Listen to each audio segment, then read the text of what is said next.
Trump. Her tweeted portrait of perfect motherhood seals it for me. Does anyone believe the media-savvy first daughter mistimed her tweet, just as reports emerge of children being forcibly separated from their parents by U.S. borders agents?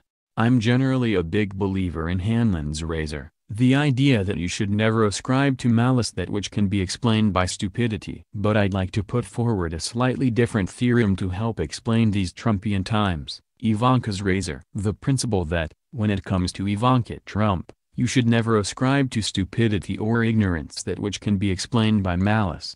Take, as a case in point, the photo Ivanka tweeted on Sunday, captioned "My less than 3" #Sunday morning, in which the first daughter is cuddling her 2-year-old son. Ivanka chose to post this snapshot of familial bliss at the same time as the news was full of reports of children being separated from their parents at the U.S.-Mexico border, a component of a zero-tolerance immigration policy the Trump administration is responsible for creating. While Ivanka's photo received immediate backlash, I was struck by the fact that the tweet was largely characterized as being tone-deaf. The general consensus seemed to be that Ivanka hadn't considered how the photo might look amid horrific headlines about separated families. That she had been thoughtless. Ivanka may be a lot of things, but thoughtless is not one of them. Ivanka is no ingenue, who has reluctantly been thrust into public life and is now struggling to keep her personal life separate from the political. She grew up surrounded by paparazzi.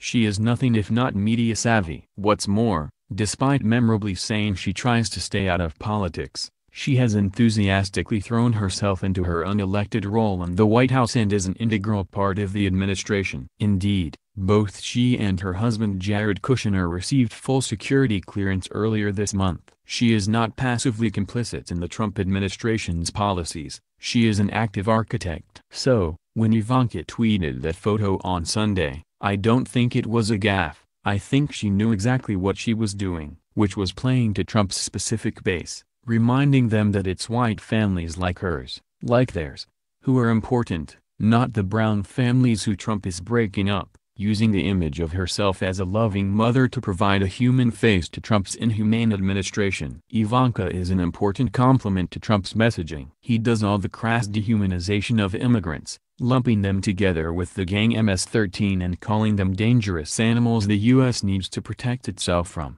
She provides the aspirational imagery of the U.S. that needs protecting.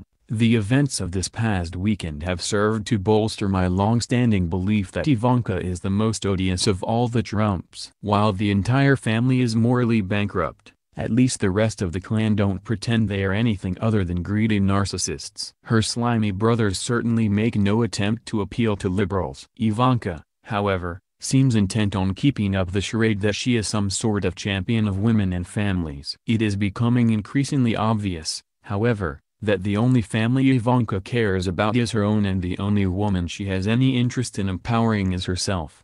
Indeed, hot on the heels of the controversy around her photo, it was reported that the Ivanka Trump brand received approval for a number of trademark applications from China which, experts and watchdogs say, raise significant concerns about corruption. It seems that Ivanka Trump's business, from which she has not properly divested, received these approvals just days before Trump announced he was reversing the U.S. ban on ZTE, a Chinese telecom firm. It is possible, of course, that this timing was just coincidence and not a shady deal. However, that brings me to the second part of Ivanka's razor. When it comes to the Trumps, never attribute to coincidence that which can be explained by corruption. Austerity in Britain, the view from the U.S. It is hard to hear uncomfortable truths about the UK from Trump's U.S., of all places, but that doesn't mean it isn't important that we do. Indeed, sometimes the most clear-sighted critiques come from outsiders' eyes, as a recent article about austerity in Britain,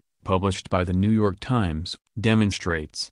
After 8 years of budget cutting, Britain is looking less like the rest of Europe and more like the United States, the piece declares, with a shrinking welfare state and spreading poverty. It then fleshes out this thesis with a dismal tour of Prescott, painting a dystopian picture of a poor Merseyside town in a crippled country, whose outlook has only been rendered bleaker by Brexit.